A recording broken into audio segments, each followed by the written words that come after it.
Hello everyone, আসসালামু আলাইকুম। সবাই কেমন আছেন? আশা করি ভালো আছেন। আমি আল্লাহর রহমতে ভালো আছি। ডায়েট চালিয়ে যাচ্ছি। আপনারা কেমন আছেন?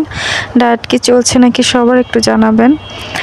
তো দেখেন, আমি ক্ষুধা লাগলে কি খাই, আজকে কিছু টিপস দিয়ে দিই আপনাদেরকে আমি কি খাই।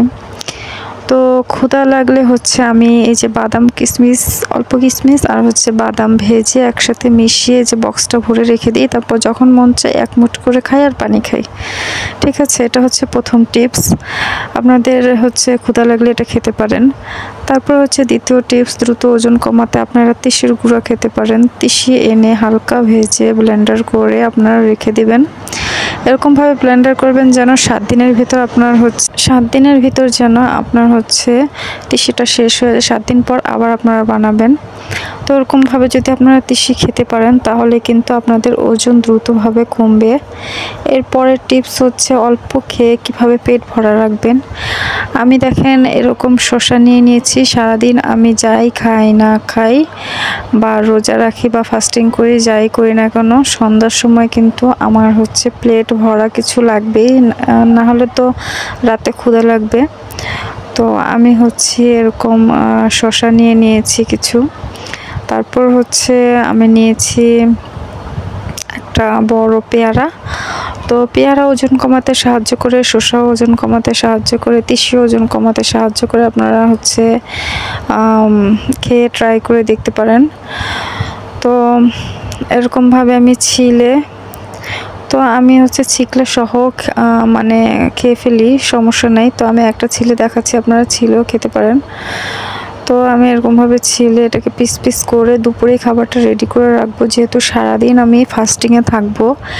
এরপর সন্ধ্যা বা বিকাল 4টার থেকে আমার ফাস্টিং ব্রেক হবে। তারপর আমি কি খাবো, খাবারটা আগে রেডি করে না রাখলে সামনে যা পাবো তাই তো খেয়ে ফেলবো, তাই না?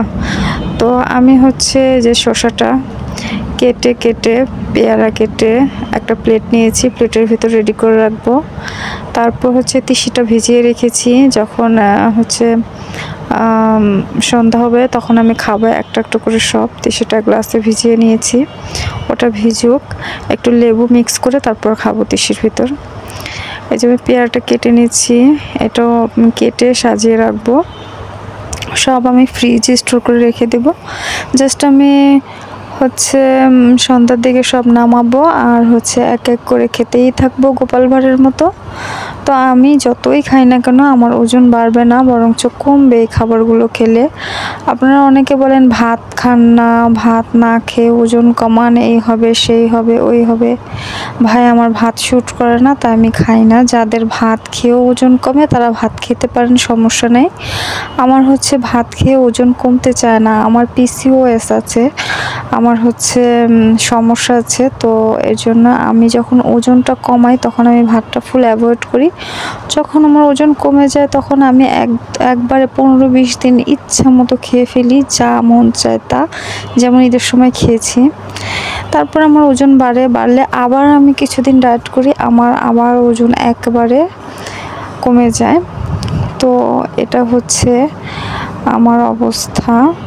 তো ওজন কমাটা আমার জন্য কোনো ব্যাপার না, যেহেতু আমি ওজন কমাতে অভ্যস্ত। তো আমি চাইলেই কমিয়ে ফেলতে পারি। আবার আমি যখন আমার খেতে মন চায় নিজের ইচ্ছা মতো সব ধরনের জিনিস খেয়ে নেই, তারপর আবার কমিয়ে ফেলি, এভাবেই চলছে।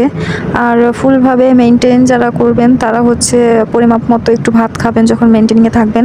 তো আমি আর কি মেনটেনিংয়ে থাকি না, আমার যখন যা খেতে মন চায় ইচ্ছা মতো খেয়ে ফেলি। তারপর ওজন বাড়লে বাড়ুকা, আমি আবার কি করি, ডায়েট করি, ঠিক মতো ডায়েট করলে আবার কমে যায়।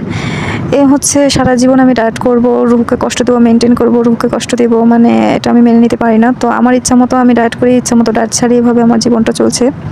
ঠিক আছে, যেহেতু আমি আমার ওজন কমিয়ে ফেলতে পারি তো আমার টেনশন লাগে না যে ওজন বেড়ে গেলে কি করব।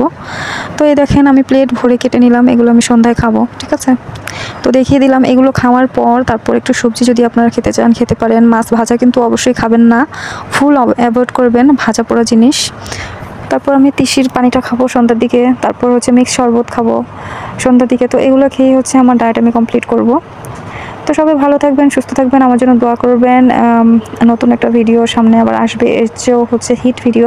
তো সবাই চোখ রাখবেন আমার চ্যানেলে, অ্যান্ড অবশ্যই সাবস্ক্রাইব করে যাবেন ভালো ভালো ভিডিও পেতে। তো ভালো থাকবেন, সুস্থ থাকবেন, আল্লাহ হাফেজ।